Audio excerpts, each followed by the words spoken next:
of you loved going to book fairs when you were in school?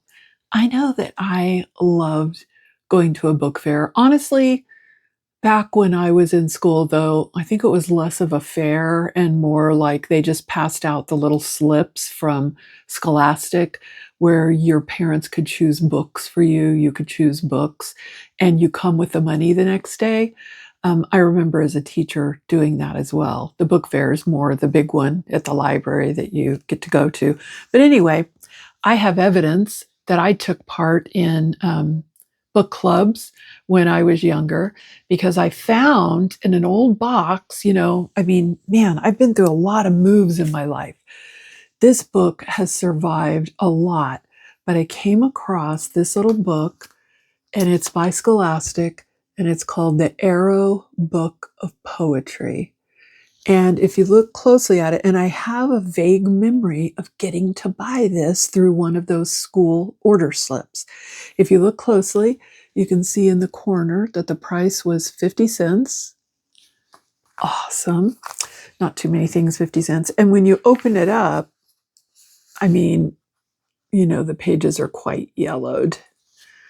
I thought it was kind of neat to see my childhood signature. My maiden name was McCrary. And look at that. Boy, that penmanship, I'll tell you. I don't know if that's coming across backwards to you or not, but I always used to put my little line under the first C in McCrary. But it's just really fun. It's like a little glimpse into your childhood. And I do remember, this is an interesting thing. I was a naturally good reader. I think I was a sight reader. Once I could read, I could just read everything. And as a reading teacher, it was really interesting how kids learn different ways. Some people are naturally sight readers, kind of memorizers, of patterns and stuff. And then phonics, sounding words out, is a whole different way to learn. And I really always believed as a teacher, you have to offer all methods because you have all different kinds of students. But I remember reading, I was usually pretty advanced, and I actually loved to read out loud in the class because I could show off. I was the first one with my hand in the air saying, "Oh, I'll read." But what's interesting, you find out later in life, I wasn't comprehending. I didn't even know, like I had a teacher one time after I read out loud, ask me a question like, why do you think the mother said that to her son? And I was like, what mother? Didn't even occur to me I was supposed to pay attention. I was just reading words. So that's an interesting thing. And that's something as a teacher, a lot of times we had to try to explain to parents because they'd say, oh, my kid reads up a storm. He could read anything we hand to him. But if you're not comprehending, it's not, that's not the kind of reading we're looking for, right? So that was something I had to learn on down the road, and it slowed my reading down quite a bit. I had to read and reread, and I honestly think it was a paying attention problem. And so anyway, what I'm saying is reading was easy for me, but I wasn't a big reader. Like when we lived in the country for a time, we didn't have a school library.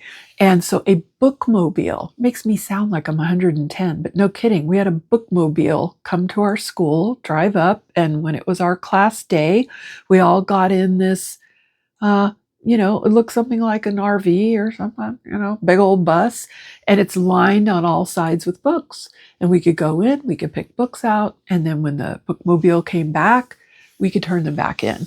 And I remember going through looking for books. And honestly, this is terrible. I was more interested in being seen with books. Like I wanted people to go, wow, she can really read big books. And so I remember I had to have been fourth grade or below. I was probably in third grade, something like that.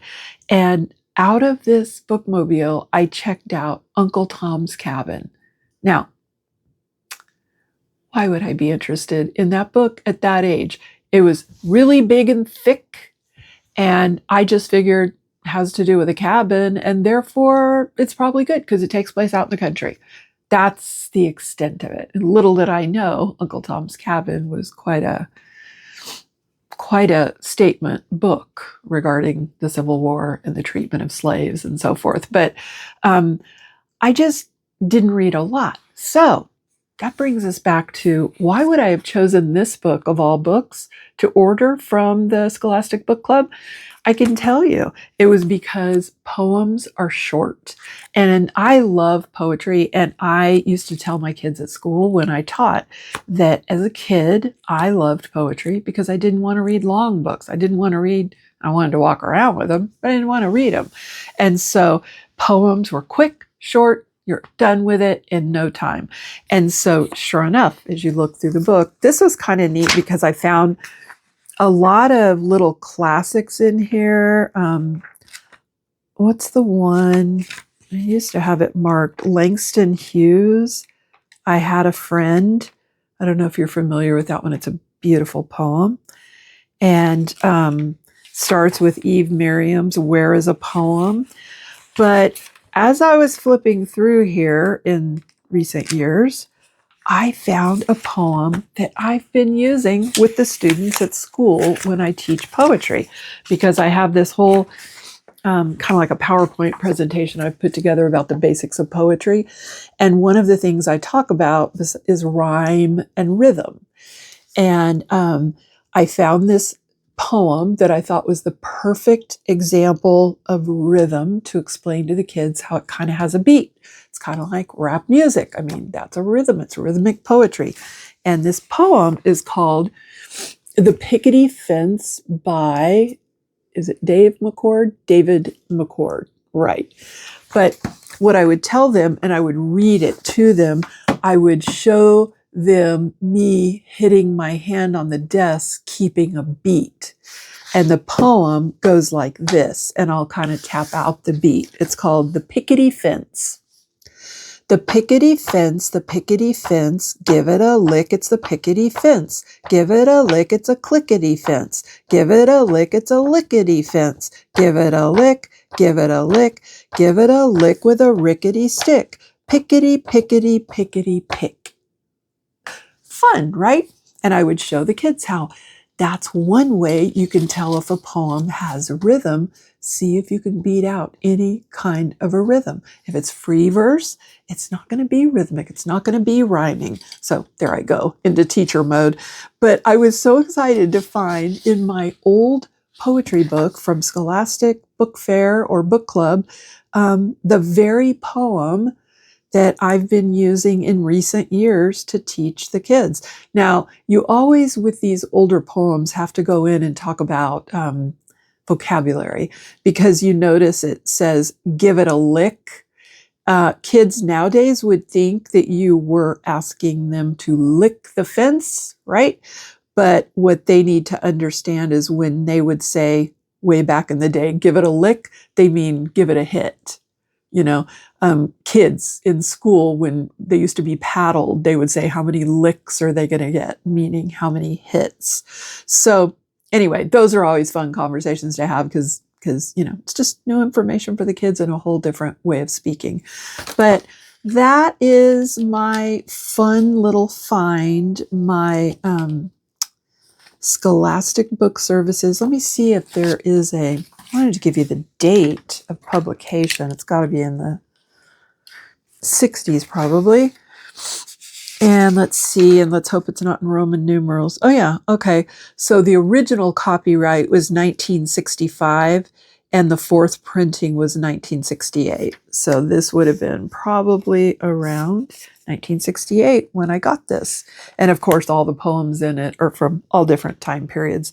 So, you know, a nice little compilation, and I'm so glad how this survived. I don't know. It's in halfway decent shape for a little paperback.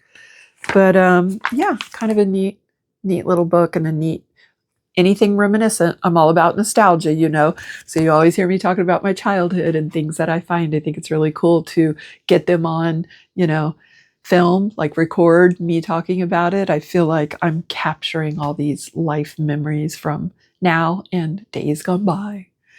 So that's the book I've got for you this month. Stay tuned. I'm going to keep showing you other books, not necessarily from my childhood, but maybe